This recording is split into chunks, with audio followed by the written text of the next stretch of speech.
भूतों में आत्मा, पिशाच, राक्षस, बुरी आत्मा जैसे प्रकार होती है, लेकिन उनमें भी एक प्रकार है चकवा जो बहुत लोगों को नहीं पता है। गांव वाले लोग को इन चकवा के बारे में अच्छी तरह जानते हैं। चकवा का मराठी में मतलब है चकमा देने वाला। आखिर ये चकवा है क्या चीज? दरअसल चकवा एक पिशाच होता है जो रात में बाहर आता है और जंगली इलाकों में पाया जाता है। इनकी खासियत ये है कि ये किसी भी इंसान का रूप ले सकता है। ज्यादातर अपने पहचान के व्यक्ति का रूप लेता है ताकि जाल में फंस जाए और ये अपने शिकार को डूबा आवाज देकर बुलाता है। चकवा कभी तीसरी आवाज नहीं दे सकता, ये उनकी खासियत है। चालू करते रहते हैं। ये पिशाच जाल में फंसे इंसान को जंगल में ले जाकर मार देता है। चलिए शुभम की कहानी सुनते हैं जिसका सामना चकवा से हुआ था। हेलो, मेरा नाम शुभम है। मैं एक छोटे शहर में रहता हूँ। मुझे याद है 12th की एग्जाम अभी खत्म ही हुई थी। एग्जाम के बाद 1-2 महीनों की लंबी छुट्टियां थी, इसलिए हर साल के मुताबिक मैं इस साल भी अपने मामा के गांव छुट्टियां बिताने जाने वाला था। मामा का गांव अंचेवाड़ी घने जंगल में था। ये गांव छोटा है और पहाड़ी इलाके के बीचों बीच है।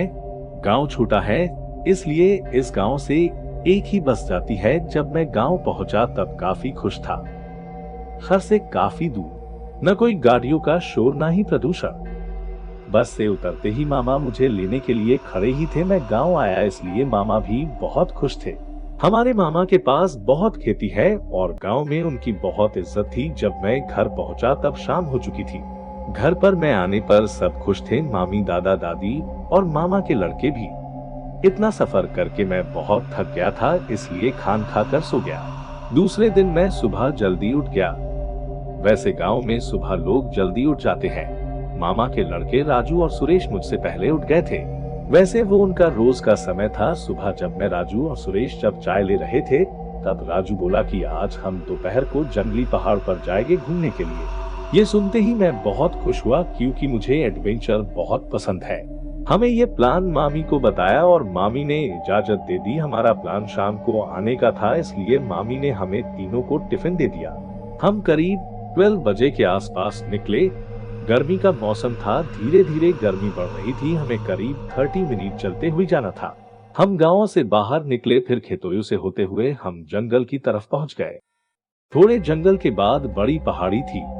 हम पहाड़ चढ़े। ऊपर पहुंचते ही हमने हमारा टिफिन खाया। काफी मजा आया। ऊपर से नजारा काफी अच्छा था।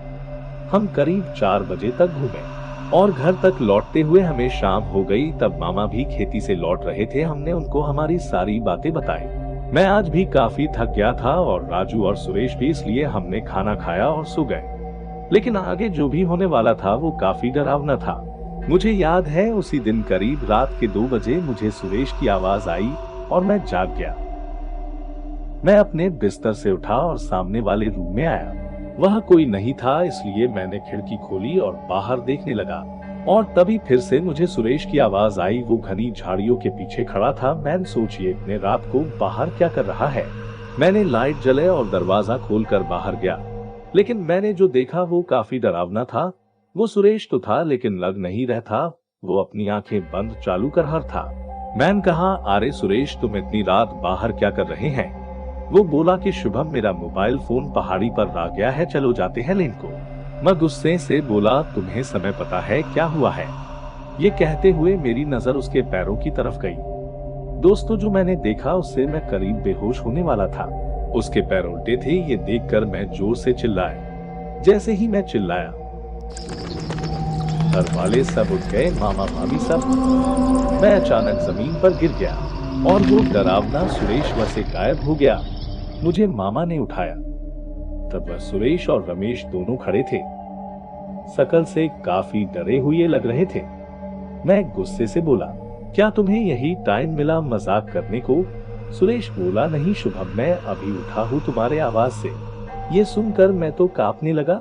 मामा ने मुझे उठाया और घर में बैठाया और पूछने लगे, क्या हुआ था शुभम? मैंने सारी कहानी बताई। सबके चेहरे पर डर साफ नजर आ रहा था। तभी मामा ने मुझे सोने को कहा। मानो मामा को सब पता है, लेकिन डर के मारे नींद नहीं आई। सुबह जब मैं उठा तब मामा घर पर ही थे। आज वो खेती में नहीं गए।